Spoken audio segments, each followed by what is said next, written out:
Marami pong nagtatanong sa akin na paano nga ba makakuha ng account ID para kumita sa Facebook and sa TikTok.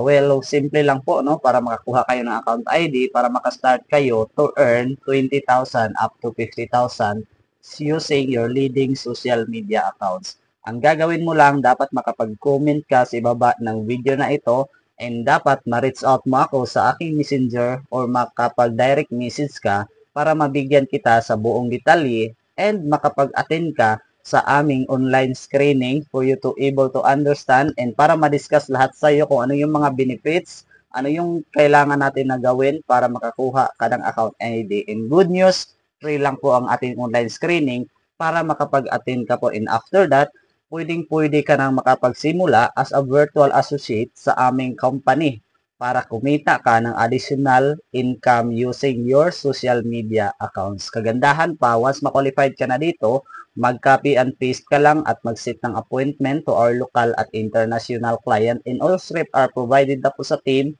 once makastart ka na po dito. Kaya kung willing ka matuto kung paano gawin, mag-comment ka lang sa video na ito para ma-assist kita kung papaano. Kaya see you there and God bless.